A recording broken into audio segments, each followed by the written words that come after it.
Welcome back to Press Here. You've no doubt thought a great deal about your biggest problem. Not enough money, trouble with your boss, unhappy investors. My next guest says take your biggest problem and skip it. Skipping your problem is advice contained in just one chapter of Daniel Burrus's new book, Flash Foresight. But Steve Forbes says that chapter alone is worth the price of the book. We're all commoditized and competing on price. An example, says Burrus, is Eli Lilly, the drug maker. It needed more money. To get it, it needed new drugs to sell. But creating those new drugs required triple the number of researchers it already had. Employees the company could not afford. In other words, it would take too much money for Eli Lilly to make money. So Lilly skipped expensive research and data crunching and instead offered the problems to be solved to volunteers on the internet who would crunch that data in exchange for a relatively small prize. Daniel Burrus is the author of 6 books. He's a futurist who says he's got a 25-year record of being right about predictions. John Swartz of USA Today, Ben Parr of Mashable. 6 books, 3 iPad apps or iPhone apps, right, and something else. I mean, a newsletter and a website. Yeah, exactly. Yeah, 6 companies over the years in a variety of fields. And actually, there's more than 3 apps. There's a number of them that you can't get in the store, you can't find anywhere, and they're international and doing great. All right, so you're working much harder than the rest of us. Give us an example. I use the Eli Lilly example of skipping the problem. That's interesting advice. Give me another example. Well, first of all, understand, whatever problem you've got, no matter what it is, that's not it. You're smart. You would have solved it by now. You're working on the run one. It's kind of like an onion. You got to peel it back. For example, people will say, I can't save money. I'm trying hard. I just can't save money. Well, no wonder. Wrong problem. It's how you spend money. Change how you spend money, and you'll save money by default. When I launched my first apps, I was told, how are you going to be found in the Apple Store? And I decided to skip it. Don't be found in the Apple Store. Make every app that I released newsworthy. So they were on the Wall Street Journal, Fortune, and Forbes the first day, and now it's the 17th most downloaded app. So I skipped those problems to get to the real problem. Whole committees can sit around and fret about something, not realizing that maybe if we just approach this from a different angle. I even had a woman that was hearing me speak, because I do quite a bit of speaking, and she was off to the side when I finished. I could tell she wanted to talk to me, and she came up to me and she said, I got a problem I can't skip, because she heard me talk about this. I said, hey, what is it? She said, well, I was just diagnosed with terminal cancer. I've got less than a year to live. Chemo isn't going to work. Radiation isn't going to work. I don't want to die. I'm thinking about death all the time. Hey, how am I going to skip that?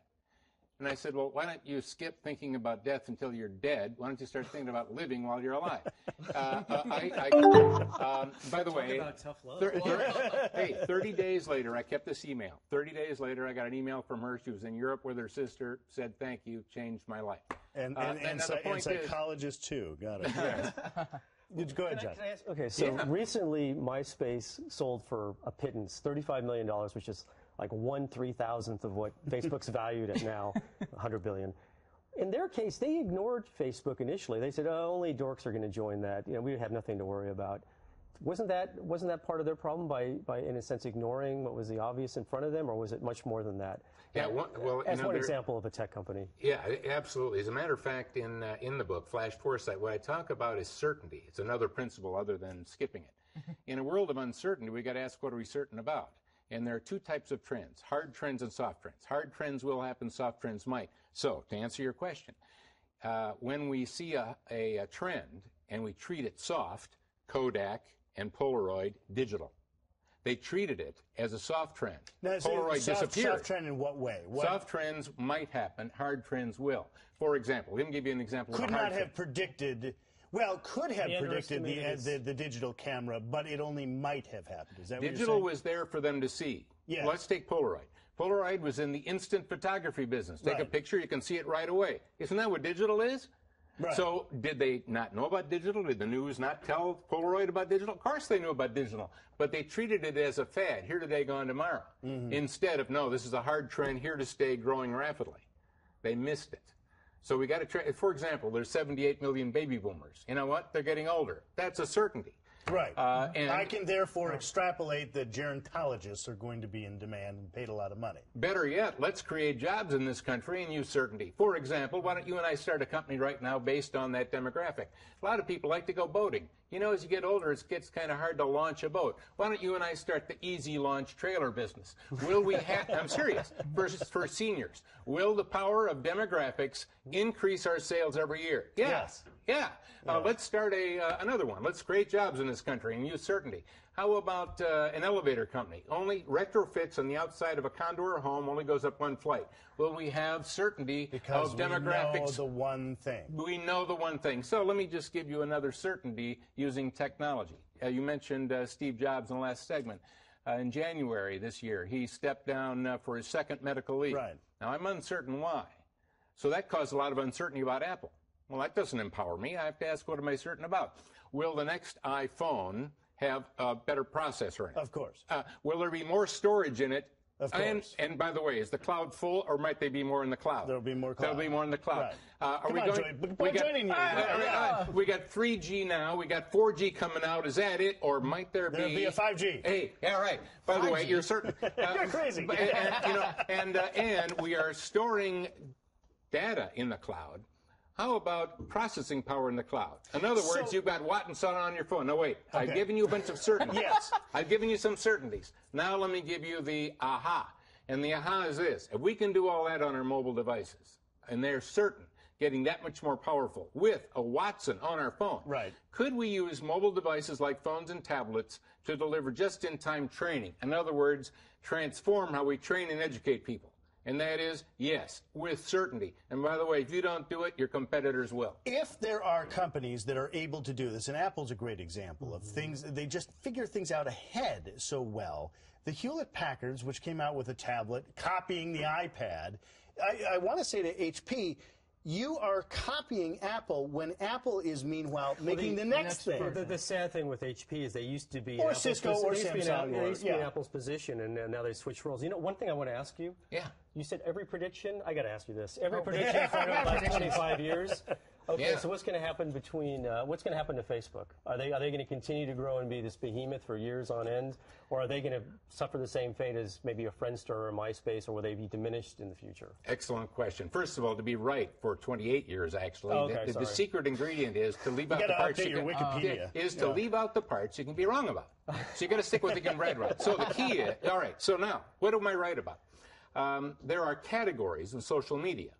Facebook is the current leader of that category of social search, all right? Mm-hmm. Now, are they going to stay the leader? No, but the category will remain. So just like, who is the leader until a new category emerges, right? Yes. They may be the leader of that, they may not. Exactly. Who is the leader? I mean, is Watson going to be the leader? That's a safe prediction. Yeah. So the safe prediction is, I can't tell you Facebook will, but I know that category will continue to grow exponentially. Just like, remember, who is the leader in search in the year 1999? Yahoo. But someone else came along. But Google still exists. Yes. Search still exists and growing. Google's the current leader. Are they guaranteed to be the leader? No, that's a soft trend. Well, for example, social search, does that have a future? The minute you hear it, you're going to say yes. Yes. You're right. Exactly. Okay. So what do companies, if this seems obvious when you say it, why do companies not do that? You got it. Yeah. People are getting older. It seems so obvious. Okay, let's get a fleet of cars and offer limousine-like service to elderly. Let's take search and browsers. Let's just look at the future of. We got Web 1 was finding things, right? Sure. Search. Web 2 is social media, and again the key, and it's about content sharing. What's Web 3? With certainty. Let's give you a prediction here with certainty, and that is it's the 3D immersed experience. In other words, right now all of our browsers are what? It's a color piece of paper with a video. Sure. Let's make them 3D.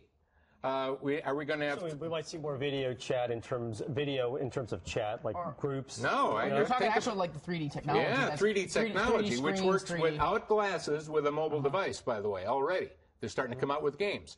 Look at what is a game like Xbox is an interspatial 3D. Why can't I go in rooms? Why can't I go in environments as I'm searching for things? Daniel Burrus, I have to stop you there. Flash Foresight is your book. You had me except for iPhone 5. That's just crazy talk. Daniel Burrus is an author of many a book. Press here will be back in just a minute.